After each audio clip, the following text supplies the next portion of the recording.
Bueno, a esta hora ya huele a café en el estudio 101 de la Casa de la Radio. Hoy sí, hoy tengo mi café aquí, estoy encantado. Y yo. Y siempre disfrutamos de buenísima conversación hoy con Marta Nebot. Hola Marta, hola, buenas tardes. ¿Cómo estáis? Hola Mireia del Pozo. Hola, muy buenas tardes. Y Maribel Sánchez de Haro, buenas tardes. ¿Qué hay? Maribel. Ay, madre mía, que tenemos una última hora. Vivimos en un país frenético. Ya te digo. No da tregua ni un día sin una última hora, como dice Marta. Detenida Leire Díez, ex militante y ex concejala socialista, que está imputada por cohecho y tráfico de influencias. ¿Cuál ha sido vuestro primer pensamiento al oír esta noticia recientísima, Marta? Pues yo lamento decir esto. Primero he pensado qué bien que se va a investigar y que ya vamos a dejar de lucubrar. Vamos a investigar de verdad si esta mujer, además de prometer muchas cosas, conseguía algo. Si además de alguien que miente, porque eso sí que está ya comprobado por sus últimas declaraciones, era alguien que tenía alguna conexión con alguien y podía prometer algo de lo que prometía. O sea, por un lado, alegría por la investigación y por otro lado, preocupación por los tiempos de la UCO y de la justicia en según qué temas, en según qué casos. Hay prensa investigando pues cómo Montoro no se ha hecho con la diligencia que se debería hacer, cómo el novio de Ayuso no está todavía investigado por la UCO, cómo hay cosas que se investigan muy rápido y otras que no tanto, y eso también me preocupa. Mireia. Pues en primer lugar celebro la investigación, todo lo que sea esclarecer hechos y que detrás hay tráfico de influencia o como hemos estado hablando estos últimos días, ¿verdad? Este culebrón tan inmenso que estamos viviendo en España con todo el tema Santos Cerdán, donde esta persona pues iba diciendo a diestro y siniestro que era mano derecha, pues por lo tanto todo esto, adelante. Creo que la verdad es parte de la justicia y que merecemos saberla. Bueno, vamos a situar un poco, si os parece, a la audiencia para seguir debatiendo sobre esta última hora. Leire Díez, se la conocen los medios, habrán oído como la fontanera del PSOE. Se presentaba como una reportera de investigación que llevaba años indagando en las llamadas cloacas del Estado y se la considera líder de un plan delictivo para desacreditar la cúpula de la UCO, de la Guardia Civil y de la Fiscalía. ¿Qué os parece esto, Marta? Desde luego que vaya a prisión es un tema bastante grave, ¿no? Leire Bros. Yo creo que es muy escandaloso. Lo que pasa que lamentablemente tenemos casos muy escandalosos parecidos a este desde hace mucho tiempo. Yo, como tenemos encima de la mesa Villarejo, porque nunca ha dejado de estar encima de la mesa, y tiene una sombra tan larga que ha salpicado incluso a tantos compañeros periodistas porque iba vendiendo y comprando información, iba extorsionando, iba grabando a todo el mundo. O sea, ha sido una jugada tan tremenda la que hizo este hombre, un hombre premiado por la policía con medallas. O sea, de verdad ha lanzado tal barro sobre la credibilidad tanto de los cuerpos y fuerzas de policía de este país como sobre los medios, que es lamentable, ¿no? Entonces ahora viene a llover sobre mojado un caso como el de Leire Díez, que parece mucho más cutre, que parece mucho más superficial por ahora, voy a decir todo el rato por ahora, porque era alguien que prometía muchísimo, pero que hasta donde sabemos a día de hoy no hizo nada. Todo lo que prometió eran mentiras, o por lo menos eso es lo que podemos decir hasta el día de hoy, y en nombre de quien iba tampoco está demostrado en ningún caso.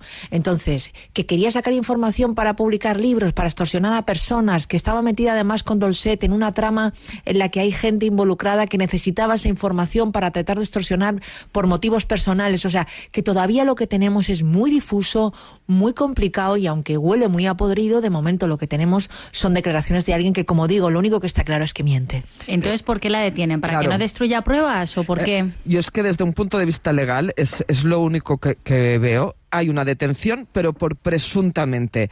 A ver, cuando se hace una detención por tema presunto es porque lo que se teme es la destrucción de pruebas. Ella lo que solicitó fue que desaparecieran unos vídeos y unas grabaciones de voz donde se oye que ella se declara como mano derecha de Santos Cerdán. Entonces el juez lo que ha decretado último ha sido que no se eliminen ni estos vídeos ni estas grabaciones, y a raíz de aquí viene esta detención presuntamente.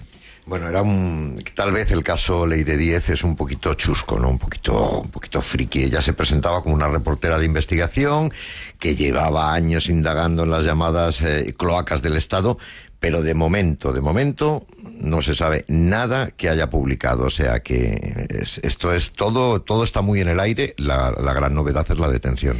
Claro, y luego hay otro asunto que me gustaría, que meditemos, y es el recorrido mediático de esta mujer desde que este caso se abrió. O sea, ella ha estado dando declaraciones por activa y por pasiva, en algunos casos cobrando, lanzando como amenazas, diciendo cosas a medio decir, que luego desdecía, o sea, haciendo algo muy poco gratificante, voy a decir, y que dejaba también en mal lugar, yo creo, a los que la tenían en nómina para que dijera qué, ¿no? Para que dijera qué, cuando lo que tenemos sobre la mesa es que ella misma se ha mentido encima ya muchas veces, ¿no? Entonces, no sé si esto influye o no en que judicialmente alguien diga, pues, oye, si tienes algo que contar, pues nos lo cuentas a nosotros, ¿no? Pero es verdad que su papel mediático había dejado mucho que desear en cuanto a la prudencia mínima ante una investigación judicial. Ayer ante sede judicial hay que decir que Pérez Dolcet, sí, el empresario Pérez Dolcet, reconocía que en una de sus reuniones con Leire Díez pues se encontraba también Antonio Hernando, y yo supongo que ahí también la composición de todo lo que está ocurriendo pues poco a poco va dando pasos, porque Antonio Hernando, alto cargo en Moncloa, pues claro, puede abrir otras posibilidades que de momento no están abiertas. Claro, pero también se habló de qué épocas estábamos hablando, de cuando Antonio Hernando tenía dentro qué poder o no, porque Antonio Hernando también estuvo fuera, digamos, de la cúpula del PSOE durante mucho tiempo. Recordemos que en las primarias no estuvo, digamos, en el bando de Pedro Sánchez, y que además acabaron mal, porque luego el no es no. Recordad que fue el propio Antonio quien en el Congreso de los Diputados fue el que dio el sí al gobierno de Rajoy. Y eso supuso un antes y un después y una ruptura que estuvo encima de la mesa mucho tiempo. Entonces, no sabemos de qué época estamos hablando, no sabemos también se habla de que este equipo de Leire & Company podrían tener algo que ver o no con las investigaciones o no sobre la vida laboral del suegro de Pedro Sánchez. O sea, es todo, como digo, muy chusco, muy complejo, y hay mucha lana todavía para cardar, que se carde todo, absolutamente todo. Seguiremos informando, ¿no? Seguiremos informando, y como dice Marta, que se investigue. Sí, hasta el final. Lo deseable. Vamos a cambiar de asunto. Un asunto que nos interesa a todos. Más de 100.000 médicos están de huelga, mucho han tardado, creo yo, hasta el viernes, pidiendo menos carga laboral, menos guardias. La protesta comenzó ayer y el seguimiento ha sido desigual, ¿no, Marta? Sí, va a ser de martes a viernes, es la cuarta vez que salen a la calle, ya salieron también antes del verano por el famoso estatuto, ¿no? Que ellos quieren uno específico que hable, por ejemplo, del tema de las guardias, de las horas. En los últimos días hemos escuchado, por ejemplo, algunos médicos y doctores y sanitarios en general, de centros de atención primaria y también de hospitales, que dicen: ¿os subiríais en un avión con un piloto que llevara 22 horas sin dormir? Probablemente no. Bueno, pues esto es lo que nos pasa a nosotros, Maribel. Exactamente, están hablando de carga inasumible de trabajo. Se sienten además decepcionados con la ministra Mónica García, que fue médica antes que política. Mónica, escucha, también es tu lucha, le decían en la protesta. Y el momento es complicado porque la gripe está por todo lo alto y los usuarios viendo como sus consultas, sus cirugías, después de meses esperando, porque detrás de esas consultas y esas cirugías hay muchas listas de espera, pues se ven suspendidas. Hay que decir que los médicos están insistiendo mucho en esto, que los servicios mínimos, que son bastante amplios, se están respetando, y que nadie se va a quedar sin una urgencia atendida y sin que la medicina, la sanidad funciona a pesar de esta huelga, que, Marta, es razonable, ¿no? Es una huelga razonable si te pones desde el punto de vista de la situación que tiene la sanidad, ¿no? Pues mira, David, yo que fíjate que defendió a los médicos, y más después de la pandemia, y que entiendo que su situación en muchos casos ha sido muy desesperada y que no han tenido el trato que se merecen. En esta ocasión voy a discrepar de lo que se está planteando. Te preguntaba eso, ¿es razonable o no? ¿Tú cómo lo ves? Mira, yo no lo veo. Yo en esta ocasión, fíjate, no lo veo, y he tratado de informarme bien. Ha habido 60 reuniones. 60 reuniones entre ministerios, sindicatos, comunidades. Nunca había habido tantas reuniones para aprobar un estatuto que está viejo, un estatuto que tiene 22 años. Entonces, sobre la mesa se estaban poniendo avances. Sobre la mesa el Ministerio ha puesto que las guardias no sean de 24 horas, sino de 17. Pero también han puesto que el cómputo, digamos, semanal implique que tengan que coger días libres esas semanas, porque las guardias, además de ser muy cansadas, también son una fuente de ingresos extra, muy importante para los médicos, que hay que recordar que en este país no ganan poco, ¿eh? He estado investigando y yo lo celebro, pero estamos hablando de que un médico está entre 40, 60, 80 al año. Incluso un médico recién salido, ¿no? Que luego hay diferencias entre autonomías, pero no hablamos nunca de cifras bajas, ¿vale? Esto hay que tenerlo en cuenta. Entonces, me parece que en este caso esta huelga tiene que ver con desacuerdos complejos, sindicales, que tienen que ver con: en 22 años no me habéis tocado el estatuto, pues ahora lo quiero todo. Y se va a llegar a un punto medio, y yo creo que se va a llegar a un acuerdo. Creo que lo que se ha puesto en la mesa es un avance importante, que parte de lo que están pidiendo los médicos tiene que ver con lo que las autonomías les tienen que dar y no la ministra, porque todo el tema de retribuciones tiene que ver con las comunidades y no con el estatuto. Entonces se complica. Luego hay batallas entre médicos y enfermeras que a mí me parecen lamentables. El sindicato de médicos, hasta donde a mí me informan, por ejemplo, una de sus líneas rojas es que las enfermeras no puedan asumir tareas de gestión, y es básico. ¿Por qué no van a asumir tareas de gestión, no? Las asumen, de hecho. O sea. Claro, pero que eso esté retribuido y que eso esté en el estatuto y que eso esté más claro, que no sea algo, digamos, residual, sino que esté organizado. O otra cosa que están proponiendo ya en el estatuto es que los interinos de 15 años se acaben. O sea, que un interino no pueda estar más de 2 años como interino. O sea, hay avances que a mí me parecen sustanciales, después de 60 reuniones en las que quiero pensar que parte de lo que los sindicatos estaban pidiendo ha avanzado. Pero lo quieren todo y lo quieren ya, y tratar, por ejemplo, de que las guardias sean, como piden, voluntarias, podría reventar el sistema. No se puede hacer un sistema de guardias voluntarias, porque podría haber momentos en los que no hubiera médicos suficientes.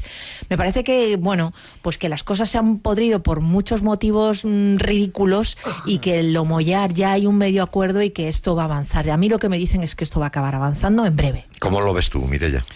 Pues francamente que hoy, que es el Día Internacional de los Derechos Humanos, hablemos pues de esta vaga, de esta huelga, me parece muy interesante por las dos partes. Por una parte, por todo lo que es el personal sanitario, el personal médico, que realmente merece trabajar en unas buenas y óptimas condiciones, y luego también por los derechos nuestros, por los derechos de la propia ciudadanía, porque merecemos también un trato cuando estamos ahí dentro, que no es que sea actualmente malo, pero como los propios especialistas en salud dicen, que es que no nos pueden dedicar el tiempo necesario. Entonces, esta vaga, esta huelga, todas estas reclamaciones que ellos hacen, no es precisamente contra nosotros, sino es a favor nuestro. Y creo que debemos sumarnos todos. Y considero que mucho y bastante han tardado. Entonces, del mismo modo que digo esto, sí estoy con Marta, con el tema de que después de 22 años, por primera vez en la vida y afortunadamente, se ha trabajado y mucho para que haya un avance en este estatuto. Lo que aquí sucede, y por eso han petado, porque o al menos aquí en Cataluña lo que claramente se está diciendo es que el sistema sanitario ha petado por los criterios economicistas.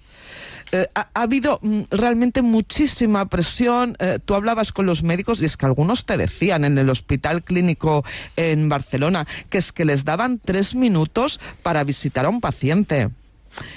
Esto no es humano. No. Entonces, ellos cuando están reclamando este tema, lo están reclamando precisamente en este beneficio para toda la sociedad. Sí considero que son conscientes de que se ha avanzado, pero ni mucho menos lo que debería haberse avanzado. Y aquí viene pues este surgimiento de la tensión total y de estos días. Veremos cómo acaba. Pensemos que faltan 3 meses para que quede esto aprobado. Pero creo que sí que son unos momentos que como ciudadanas debemos apoyarles. Como tú decías, Mireia, esto nos interesa a todos. Vamos a ver qué dicen en la calle, en Barcelona. Allí está Toni Cano. Hola, Toni, ¿cómo estás? ¿Cómo está afectando la huelga de médicos allí en Barcelona?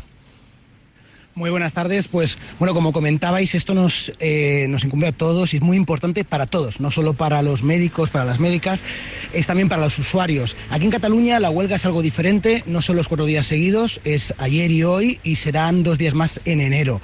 Pero aquí tenemos una persona que tiene a su madre hospitalizada. Hola, muy buenas. Hola. Buenas tardes. Tienes a tu madre hospitalizada, ¿verdad? Sí, en el hospital. Y ahora mismo estamos en huelga de médicos, pero el servicio se está dando, los servicios mínimos se están cumpliendo. Los mínimos sí. Pero cierto es que este fin de semana ha sido un descontrol, porque no han pasado ni a visitarla ni nada. Pero en el fin de semana, en principio, la huelga no estaba activa. No, pero precisamente con la consecuencia de falta de médicos... Claro, porque pues entonces tú apoyas esta huelga, ¿no? Entiendo, porque sí. Evidentemente esta huelga no es solo en beneficio de los médicos y las médicas, sino en beneficio de todos. Para que ellos puedan trabajar bien, claro. Porque van muy estresados. Porque tú decías que hay falta de médicos, ¿no? También, sí. Que además de mejorar el estatuto, lo que hace falta es que haya más profesionales. Evidentemente, porque los profesionales que se forman aquí se marchan fuera. Porque no les sale a cuenta estar aquí. Y las guardias aquí son larguísimas. ¿Tú te fías cuando vas a urgencias y hay un médico de guardia? Claro, esa persona lleva muchas horas al volante. Pues, por suerte, no he tenido que utilizar las urgencias como tal.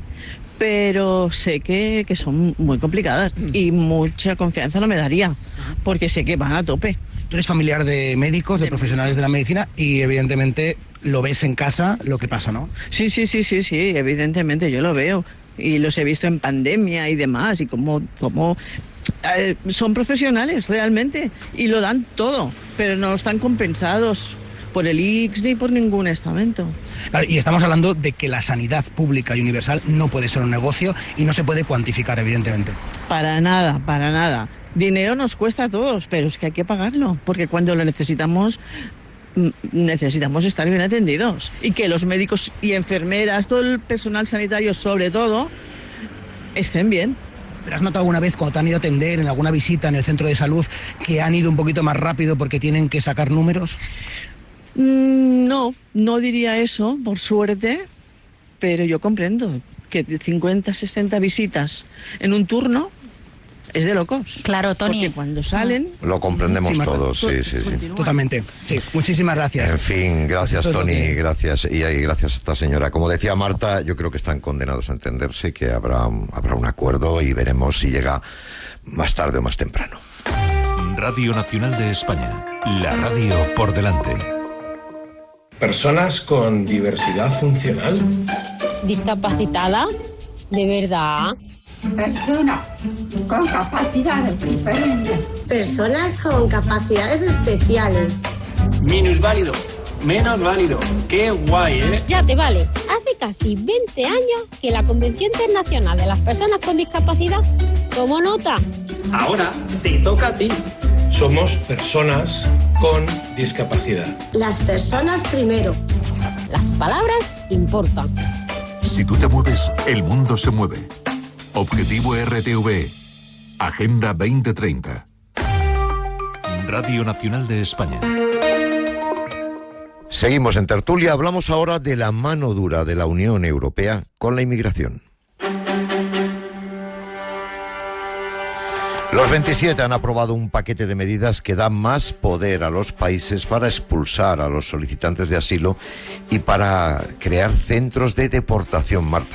Sí, la verdad es que es sorprendente que esto pueda pasar en Europa. Hay que decir que España es uno de los países que se ha opuesto firmemente. Para 2026 significa que 21.000 personas, inmigrantes, van a ser reubicados y 420 millones de euros se van a destinar como apoyo financiero. Y es mucho menos dinero del que se proponía inicialmente. Los defensores de la línea dura hablan de soluciones innovadoras, cuando realmente se está hablando de cerrojazo y de deportación, por no hablar de los derechos humanos, que ahí fue donde incidió el ministro español Fernando Garrán de Marlaska, que dijo que los centros de retorno están despertando serias dudas jurídicas. Os pregunto, ¿es la línea dura, la línea Meloni, Giorgia Meloni, la primera ministra italiana, la que está marcando la política europea, el paso de la política europea en inmigración?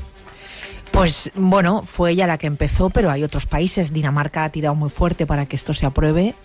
Es muy sorprendente porque este paquete de medidas, que todavía tiene que pasar por el Parlamento Europeo, pero que dadas las mayorías que hay allí con la ultraderecha metida adentro, es bastante probable que salgan adelante. Fijaos que se aprueban a 6 meses de que el pacto de europeo contra la inmigración, que tardamos 10 años en acordar, entre en vigor. O sea, antes de que entre en vigor lo que se acordó antes y que veamos si funciona o no funciona, ya lo estamos modificando. Se pone todo el mundo muy nervioso porque viene la ultraderecha y como si el votante de ultraderecha fuera, digamos, a comprar a la copia rebajada en lugar de comprar al original, como si esto fuera a cambiar algo, ¿no? Yendo en contra de cualquier idea de Europa que podamos todavía conservar. Estamos hablando de deportaciones a terceros países, o sea, países en los que el exiliado, porque en muchos casos piden exilios y demás, entran en los países y no se les permite, digamos, pedir ese auxilio y sin embargo se les va a trasladar a un tercer país que no tiene nada que ver con el suyo y en muchos casos sin posibilidad de traslado a su país de origen.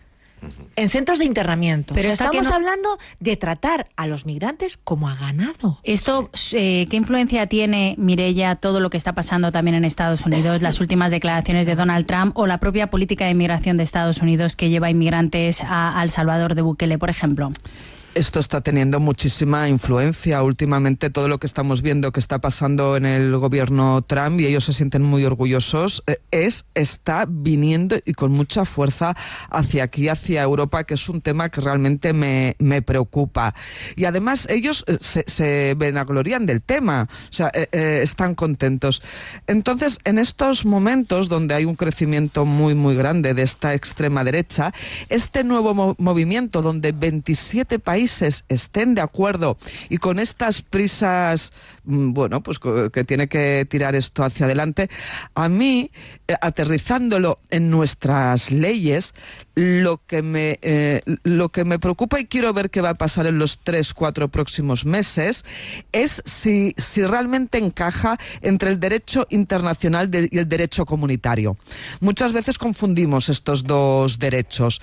Entonces quiero ver qué pasa aquí en Europa con nuestros dos derechos y luego también cómo influye en nuestras políticas entre países. Entiendo perfectamente y comparto que España se haya opuesto porque justamente España, del mismo modo que Grecia, es los dos países principales de Europa por donde están entrando los inmigrantes. Ahora mismo en temas de inmigración siempre se había intentado mantener un equilibrio entre solidaridad y responsabilidad, pero ahora claro, la solidaridad no puntúa. No puntúa.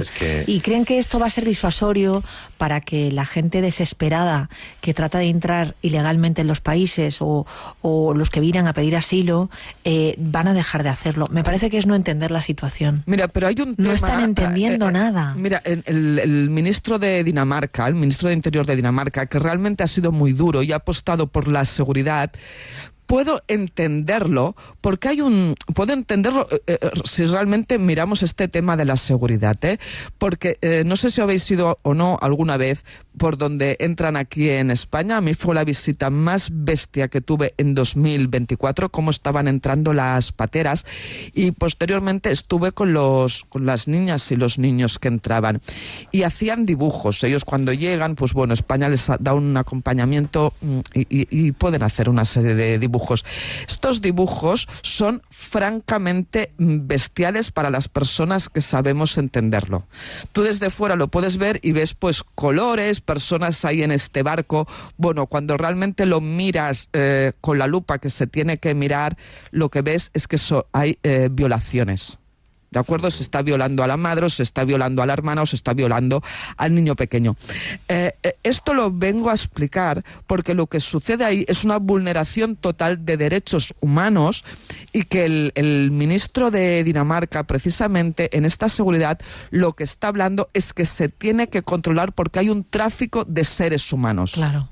Claro. Entonces, en esto, y quiero ser muy, muy clara, en esto estoy totalmente de acuerdo, porque creo que se les tiene que proteger. Claro. O sea, es bestial, y mirar que yo llevo años y he visto, brutalidades en violaciones a críos y etcétera. Pero los dibujos que yo vi, os lo digo, es lo que más me ha marcado del año 2024, y debemos protegerlos.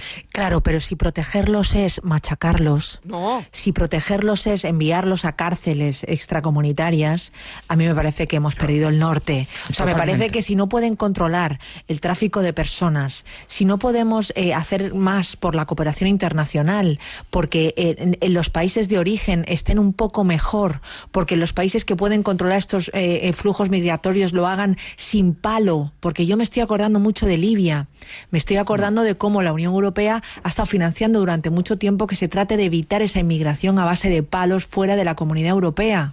Entonces, si eso ya lo estábamos haciendo, ¿qué más vamos a hacer generando cárceles en terceros países, pagando a países para que paren esta inmigración, en lugar de generar los mecanismos para evitar que haya trata de personas, para evitar precisamente todos esos delitos que se cometen con las personas desesperadas? El problema, como tú decías, Marta, es el daño que está haciendo la ultraderecha y sus ideas xenófobas, ¿no?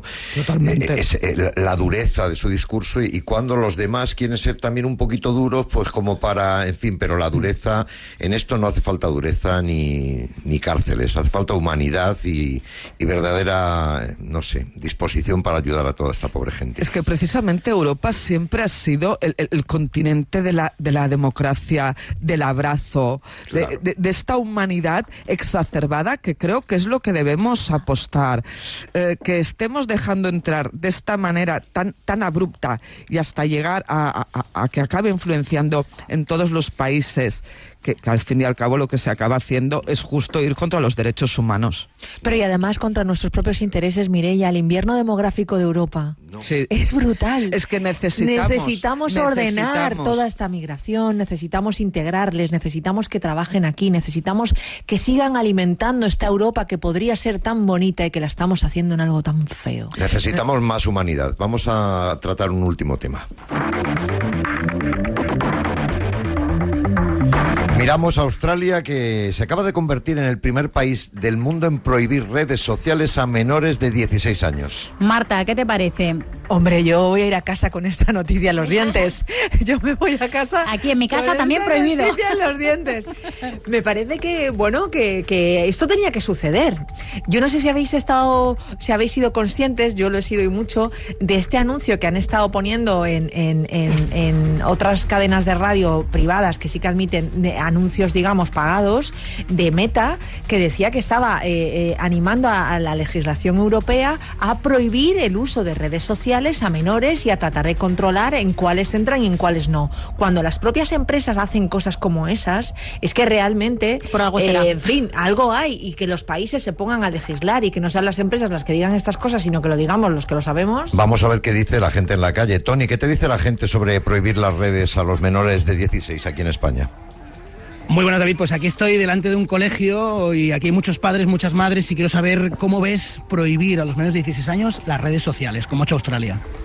Pues yo lo veo bien, porque me parece una cosa, como que se les da un arma que ellos no saben controlar, ¿no? De alguna manera, y que les influye mucho en su vida cotidiana y que al final pues acaba afectando su salud mental, y me parece difícil hacerlo de otra manera que no sea prohibiendo, la verdad. O sea, que hay que legislar. ¿Animamos a que se legisle en España igual que en Australia? Yo sí, yo lo animo totalmente. Muchísimas gracias. Gracias, Tony. Bueno, pues aquí a vosotros. Un abrazo. Gracias. Un abrazo. Que hay una cosa muy interesante, y es cómo sabe la plataforma que el usuario tiene menos de 16 años. Claro. Que aquí, por cierto, Elon Musk, que no apoya Oye, en buena absoluto, reflexión. Muy buena reflexión. Completamente. Ha dicho que la prohibición parece una forma encubierta de controlar el acceso a Internet de todos los australianos. Porque lo que dicen es que la plataforma va a adivinar a partir de la actividad en línea. Mireia, los últimos 30 segundos, si quieres apuntar algo, te los dejamos. ¿Tú prohibirías o no? O por los yo sí, yo tengo clarísimo que se debe prohibir, precisamente por la salud mental de nuestra adolescencia.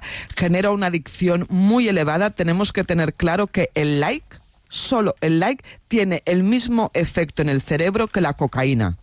Por lo tanto, más que todo dicho. Pues sí, es como si estuviéramos debatiendo si dejamos a los menores de 16 meterse la droga que les diera la gana, o en fin, es una droga más y con muchos problemas de salud mental para los adolescentes, como está más que comprobado, y ni te cuento ya en niños. Así que yo creo que Australia ha hecho muy bien y creo primer que país del mundo, el veremos primero del cómo, mundo, y creo que deberíamos seguir su senda. Muchísimas gracias, Marta Nebot, como siempre. Gracias a vosotros. Gracias, Mireia del Pozo. Muchas gracias a vosotros. Y gracias a ti, Maribel Sánchez de Haro. Llega el boletín de las 5 y luego seguimos en las tardes con más cositas. Hasta ahora.